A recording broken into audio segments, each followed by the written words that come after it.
Yeah, hey, how's it going? It's Necology. Back in the spot I often am in, and you'll take note that it's quite a bit shadier than it usually is when we're here. You can see the overstory of maples, oaks, and beech trees has grown back in for the season. And it's pretty cool right now, but it will be approximately 96 degrees tomorrow. I'm doing a video tomorrow up in the White Mountains. We're going to go climb out to Kemsa, southernmost and shortest of the New Hampshire 4,000 footers. But right now I figured I'd take a walk around on this beautiful Friday afternoon and we'd look at some stuff that is finally going off. First and foremost, starting with this Solomon seal, which I've been observing for quite a number of weeks, and it's finally blooming. Family on this guy is formally Riscaceae. Let's get in there. Come on, get in there. See a little flower. Doesn't want to go. Ugh. This is a pain. But it's going to be worth it because it's a cool looking little flower in there. Come on. There you go. Family on this is formerly Riscaceae monocot. Now I think they just threw it right into Asparagaceae nolinoideae, a subfamily, something like that. I'll correct myself down at the bottom. Common name for this guy is Solomon seal. Pretty weird plant.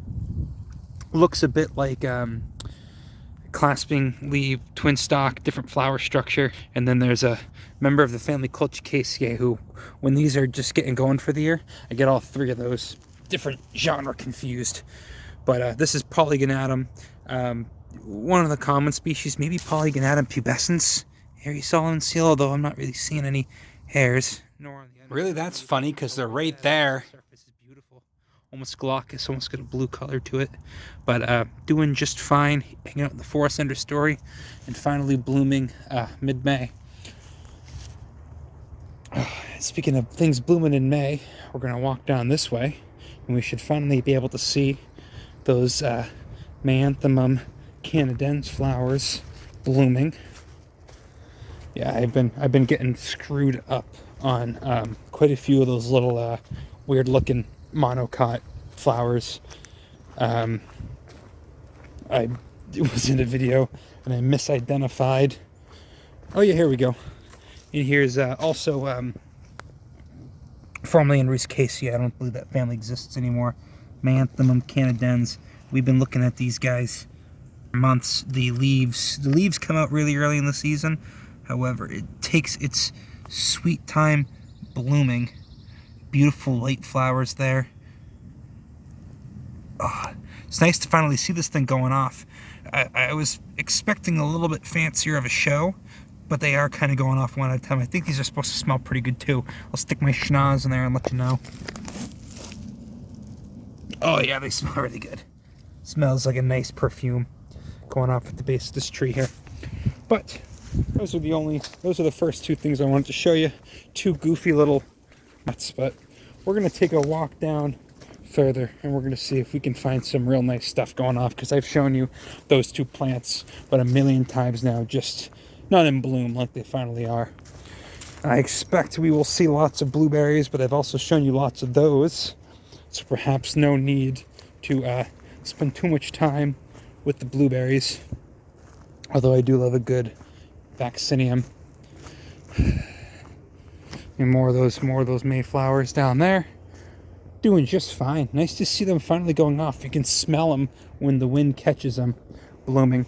And if you remember, I think last time I was here, I got some real nice shots of the Lysimachia borealis going off with these Canada Mayflowers. So if you've watched a couple of these, this is another thing I wanted to talk about today. You've probably seen these rock walls going everywhere through the woods. That's because maybe 200 years ago, this wasn't a woods. This is not old growth forest. Basically, the soil in New England is so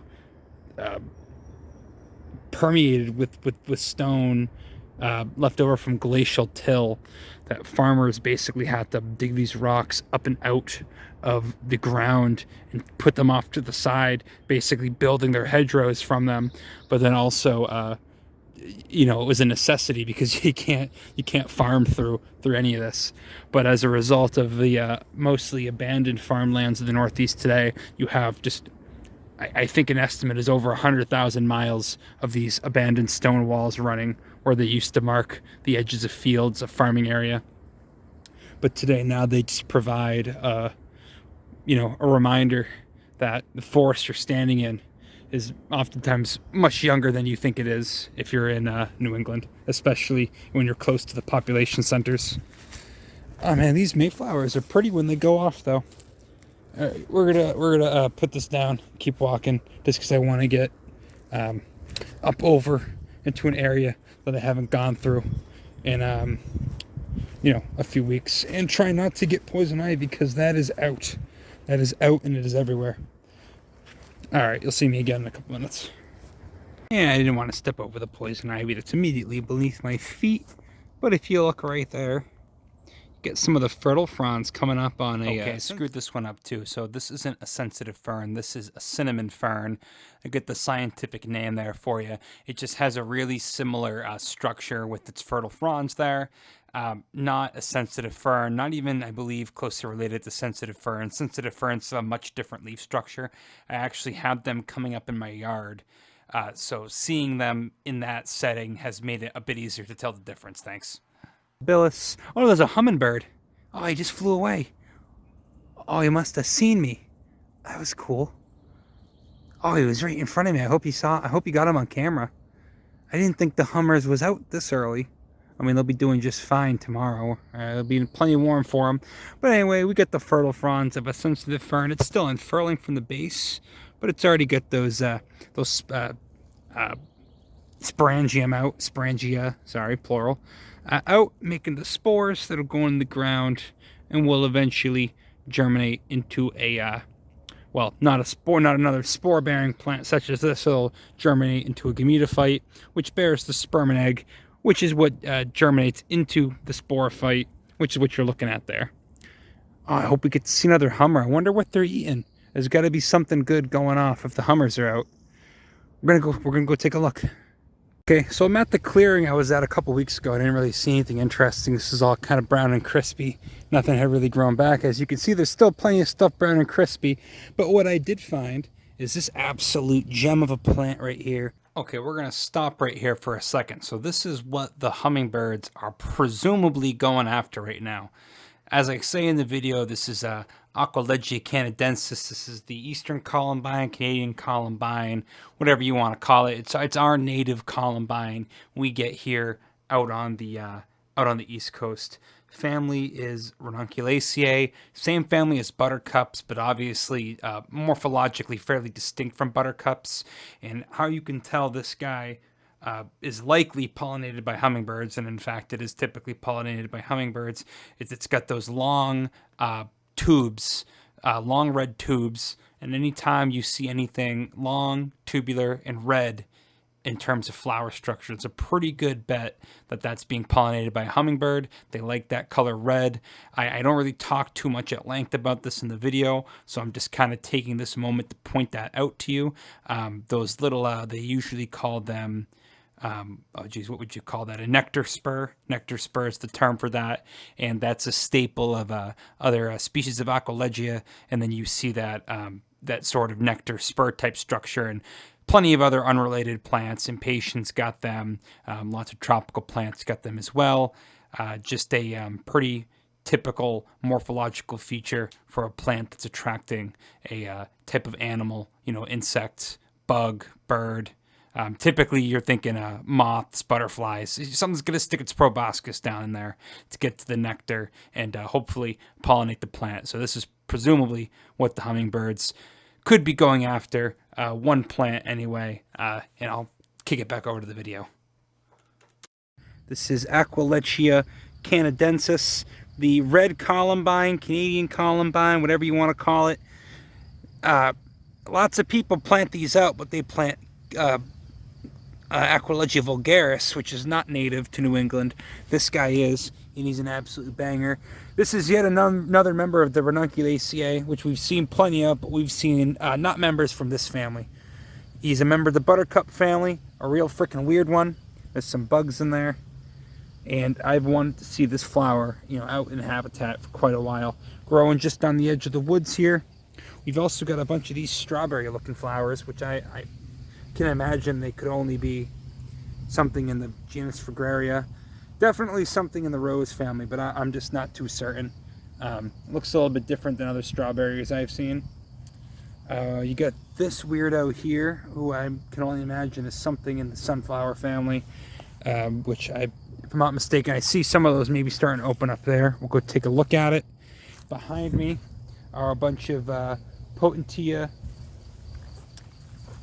canadensis flowers, dwarf cinquefoils, and a little bit further back here, we were seeing a whole bunch of Houstonia caerulea. There's a bunch of them back there. Oh, and what's this guy right here? Oh, look at this little weird. What could that be? Dainty, very, very dainty, growing on a little stalk. Almost looks like a, if it didn't have 5 leaves, I'd assume that that's a monocot. I don't know what this is. It's got, come on. Could this be some sort of nightshade, maybe? I'm going to take some pictures of it. I'm not going to spend too much time because I got to head back soon. And I have a feeling we're going to see some more good stuff. I'll take a picture of this, key this out, and if needed, add some additional commentary when I edit the video. I've never seen that guy. It almost looks like one of those Solanum dulcamara flowers, but not quite. And it's just coming out of the ground like a monocot. I mean, it could be, but it's got 5 petals. We'll get back to you on it. Maybe it's something interesting. Maybe it's something invasive. I don't know. I'm still pumped to see that Aquilegia. I'll take pictures of that. And then on the backs of a lot of these leaves, there's like this orange shit. Where'd it go? Yeah. I don't know if that's insect eggs or some sort of fungus, but I've been seeing that too. There's a Nemanoides cinquefolia over here too, but it's been overgrown, so you don't really see it much anymore.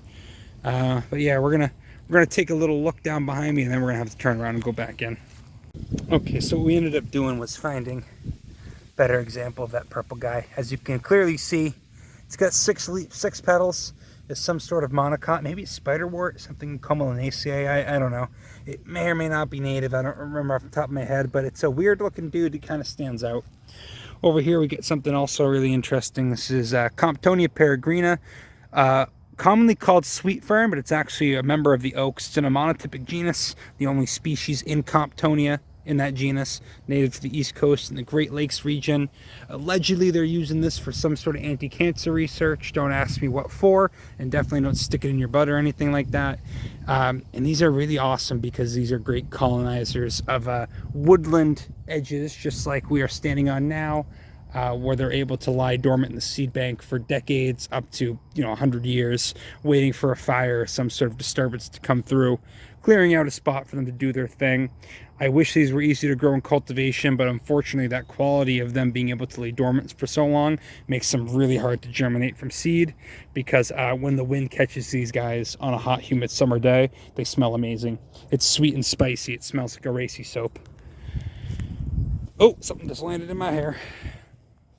More of this weird guy. Definitely some sort of aster. Which one? I couldn't tell you. I might look into it.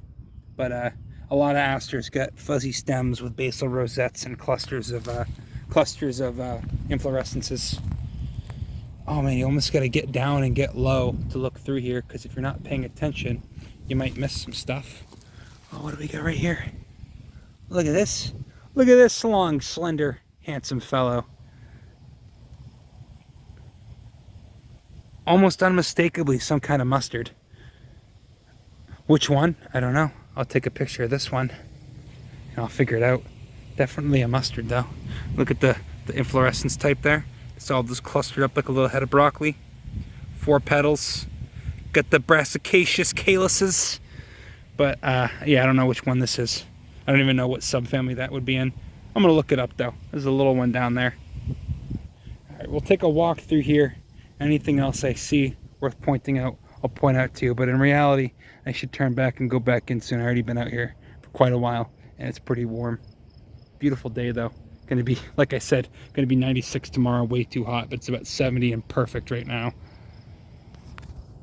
Get something kind of interesting down here. No clue what this is, but it looks yeah, I actually have no idea what that could be. Look at the flowers right there. Or are those fruits or flowers? Kind of reminds me of a ranunculus. Might be in Ranunculaceae, but those anthers look a little bit odd. Not quite sure. Take pictures and I'll have to key this one out. If it's anything interesting, I'll be sure to talk about it. Okay, we definitely did see some pretty good stuff, but I gotta head back in. Been out for a minute. We'll go back. We saw some good stuff today, didn't we? A Columbine kind of made my day. And in any case, we'll be back out tomorrow looking at some other flowers up in the White Mountains. Different community, and the phenology on the plants up at elevation will be set back about a month from where we are right now. Even though in the grand scheme of things, it's really not that much farther north. But I ended up seeing a bunch more of those weird purple flowers. I thought I was recording it, and I wasn't. It wasn't until I opened it to record this farewell. Then I noticed that I did not actually hit record. I hit capture on picture mode. But there was a whole bunch of those purple flowers down the road, down the way a little bit. I only hope that they are not purple loosestrife, but I honestly don't know. I can't remember off the top of my head what that looks like. But in any case, I'll be doing this again tomorrow, and I wish you all a good afternoon. Okay, yeah, good stuff's always on the way out.